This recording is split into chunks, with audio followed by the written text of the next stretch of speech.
E hoje, as palavras-chave do capítulo 12 de Hebreus são Jesus, castigo, desobediência. Vamos ler juntos? Começa assim. Portanto, nós também, pois que estamos rodeados de uma tão grande nuvem de testemunhas, deixemos todo embaraço e o pecado que tão de perto nos rodeia. Corramos com paciência a carreira que nos está proposta, olhando para Jesus, autor e consumador da nossa fé, o qual, pelo gozo que lhe estava proposto, suportou a cruz, desprezando a afronta, e assentou-se à mão direita do trono de Deus. Considerai, pois, aquele que sofreu tais contradições dos pecadores contra si mesmo, para que não enfraqueçais, desfalecendo em vossos ânimos. Ainda não resististes até o sangue, combatendo contra o pecado.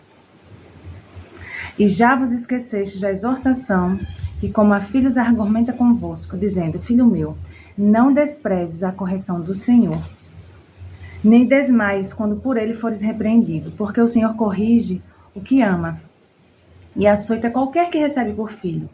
Se suportais a correção, Deus vos trata como filhos.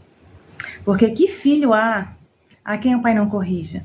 Mas se estáis em disciplina, da qual todos são feitos participantes, sois então bastardos e não filhos. Além do que, tivemos nossos pais segundo a carne para nos corrigirem, e nós os reverenciamos. Isso se tratando aos pais terrenos. Não nos sujeitaremos muito mais ao Pai dos Espíritos para que vivamos?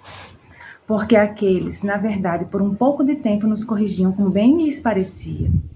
Mas este para nosso proveito, para sermos participantes da sua santidade. E, na verdade, toda correção, no presente momento, não parece ser de gozo, mas sim de tristeza. Mas depois produz um fruto pacífico de justiça nos que nela são exercitados. Portanto, tornai a levantar as mãos cansadas e os joelhos desconjuntados, e fazei veredas direitas para os vossos pés, para que o que manqueja não saia fora do caminho por completo, antes seja sarado. Segui a paz com todos e a santificação, sem a qual ninguém verá o Senhor, cuidando bem de que ninguém se prive da graça de Deus, e de que nenhuma raiz de amargura brotando vos perturbe, e por ela muitos sejam contaminados. Ninguém seja devasso ou profano como Esaú, que por uma refeição vendeu seu direito de primogenitura. Porque já sabeis que, mesmo desejando depois herdar a bênção, foi rejeitado, porque não achou lugar de arrependimento, embora o tenha procurado com lágrimas. Porque não chegastes ao monte que podia tocar, aceso em fogo, e a escuridão, e as trevas, e a tempestade, e ao som da trombeta, e a voz das palavras, a qual os que ouviram pediram que lhes falasse mais, porque não podiam suportar o que se lhes mandava. Se até um animal tocar o monte, será apedrejado ou traspassado por um dardo. E tão terrível era a visão, que Moisés disse: Estou todo assombrado e tremendo.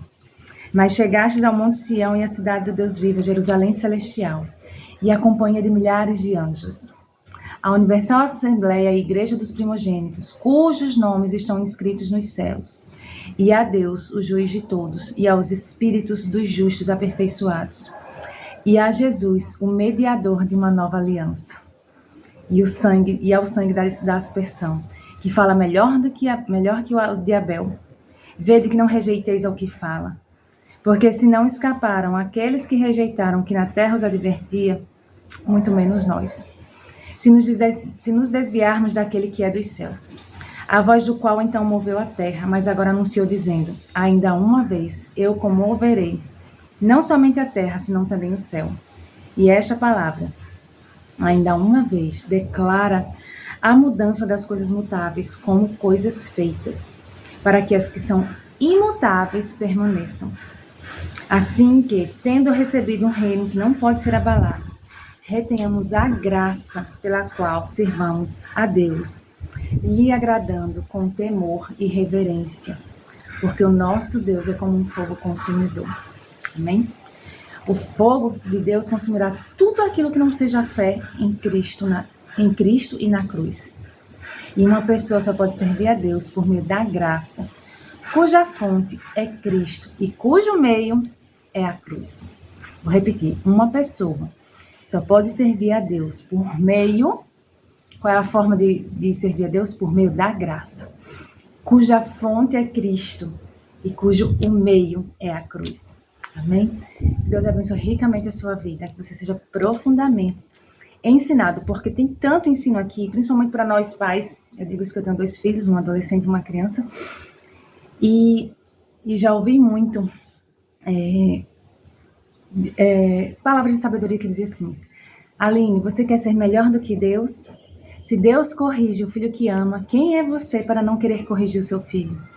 Né? Tem correções, tem disciplinas que nós precisamos fazer que dói mais na gente do que nos nossos filhos, e eu não estou falando aqui de disciplina física, eu estou falando daquela disciplina que você precisa disciplinar porque você às vezes nem ensinou. Às vezes ele errou por pura negligência nossa, de pais. Então eu estou falando dessa dor, tá? Não estou entrando na questão da disciplina física, mas eu estou falando daquela disciplina que foi culpa minha, porque o filho desobediente, ele é vergonha da mãe. E o filho que foi desobediente porque não teve uma instrução, não teve um ensino, é uma vergonha maior ainda, não é verdade? Então dessa lição aqui que eu estou compartilhando, amém? Deus abençoe a sua vida, até o próximo capítulo.